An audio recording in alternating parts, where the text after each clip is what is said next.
Bonjour et bienvenue dans ce nouveau podcast pour apprendre le français. Je m'appelle Meya, je suis française et je vous aide à améliorer votre français grâce à l'écoute. J'ai préparé ce podcast spécialement pour vous qui apprenez le français. Si vous le souhaitez, vous pouvez activer les sous-titres dans votre langue et écouter ce podcast gratuitement autant de fois que vous le voulez.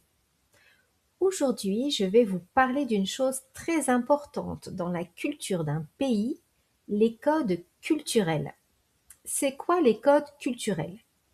Les codes culturels, ce sont les habitudes d'un pays.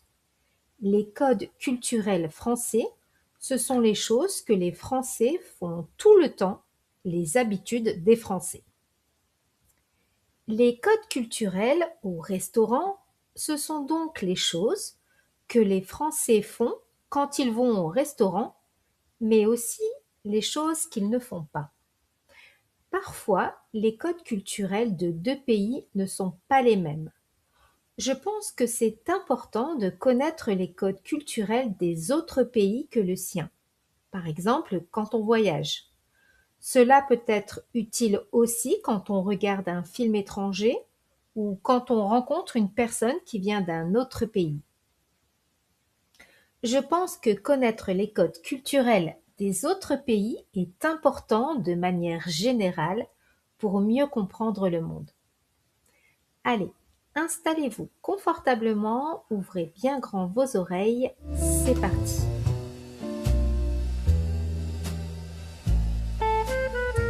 Je vais d'abord vous expliquer pourquoi j'ai eu l'idée de faire ce podcast. Cette idée ne vient pas de moi. Il y a quelques jours, j'étais avec deux amies, Mirka et Marie-Laure. Mirka est slovaque. Elle est née en Slovaquie. Elle a étudié en France et elle vit maintenant en France depuis plusieurs années. Mirka m'a raconté l'histoire d'une amie à elle, une amie slovaque, qui est venue visiter la France. Cette amie est allée manger dans un restaurant français et elle a eu une mauvaise expérience. Pourquoi? Parce qu'elle ne connaissait pas les codes culturels au restaurant en France. Mon autre amie Marie-Laure est française, mais elle a vécu pendant plusieurs années aux États-Unis. Elle m'a aussi parlé des différences entre les habitudes françaises et américaines et des conséquences négatives que cela peut avoir sur les personnes quand elles voyagent ou quand elles changent de pays. Découvrir une autre façon de parler, une autre façon de manger, une autre façon de se déplacer ou une autre façon de dire bonjour, toutes ces différences peuvent être très enrichissantes.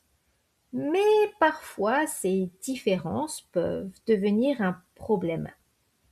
Les codes culturels peuvent parfois créer une barrière entre les personnes. Une barrière, c'est quelque chose qui empêche d'aller plus loin. C'est un obstacle. Et je trouve ça tellement dommage. C'est pour cette raison que j'ai décidé de faire ce podcast sur les codes culturels français au restaurant.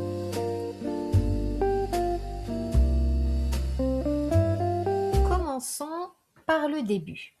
Quand on arrive au restaurant en France, il y a deux situations possibles. Première situation, on a réservé une table par téléphone ou sur Internet. Deuxième situation, on n'a pas réservé de table. Dans les deux cas, quand on arrive au restaurant en France, on entre et on attend dans l'entrée du restaurant. Un employé du restaurant vient nous voir. On dit un serveur si c'est un homme ou une serveuse si c'est une femme. Quand le serveur arrive, on lui dit bonjour, bien sûr. Il nous pose ces questions. Avez-vous réservé? À quel nom avez-vous réservé? Pour combien de personnes? On lui répond bonjour, nous avons réservé, nous sommes deux personnes. Ou bonjour, nous n'avons pas réservé, nous sommes deux personnes. Les codes culturels ici sont donc attendre dans l'entrée du restaurant, dire bonjour au serveur qui vient nous accueillir et donner les informations qu'on vous demande. En France, quand on arrive au restaurant, on ne va pas s'asseoir où on veut, même si vous avez réservé. Cela peut paraître étrange pour certaines personnes. Pourquoi c'est comme ça? Parce qu'il y a une organisation dans le restaurant. Le restaurant, c'est quelles tables sont réservées et quelles tables sont libres. Les serveurs savent donc où placer les clients. Quand il n'y a pas beaucoup de réservations, une partie du restaurant peut rester fermée. Les serveurs préfèrent que les clients soient dans la même zone pour travailler plus facilement. Si des personnes entrent dans un restaurant français et vont s'asseoir toutes seules à table, le serveur peut leur demander de changer de place. Une personne qui ne connaît pas ce code culturel peut penser « je n'ai pas le droit de m'asseoir où je veux », mais ce n'est pas contre la personne, c'est pour l'organisation du service et tout simplement pour faciliter le travail des employés. Sur la terrasse, c'est souvent différent. Le serveur peut vous dire « je vous laisse vous installer en terrasse » ou « choisissez la table que vous voulez ».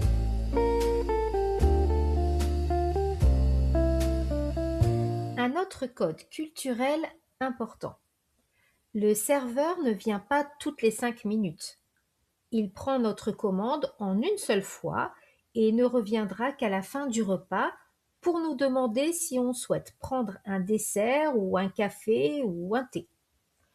En France, le repas est un moment calme, c'est un moment de détente. On évite de parler fort pour ne pas déranger les autres. À la fin du repas, le serveur n'apporte pas l'addition. En général, c'est vous qui devez la demander. L'addition, s'il vous plaît. Ensuite, on quitte la table et on va payer à la caisse. On peut laisser un pourboire si on veut, mais ce n'est pas obligatoire. Le prix sur l'addition est le prix final. Le service est inclus.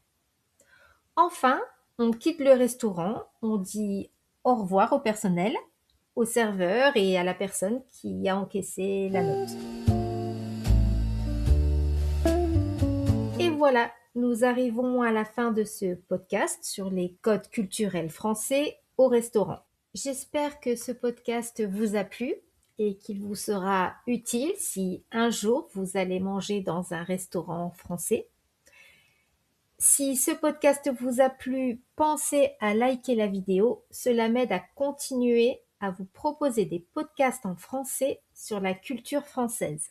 Pour pratiquer votre français, je vous invite à me dire en commentaire, est-ce que ces codes culturels sont les mêmes dans votre pays? Avez-vous déjà eu une bonne ou une mauvaise expérience au restaurant à cause des codes culturels? Je vous remercie beaucoup de m'avoir écouté. Pensez à vous abonner pour ne pas manquer le prochain podcast. Je vous dis à très bientôt. Portez-vous bien.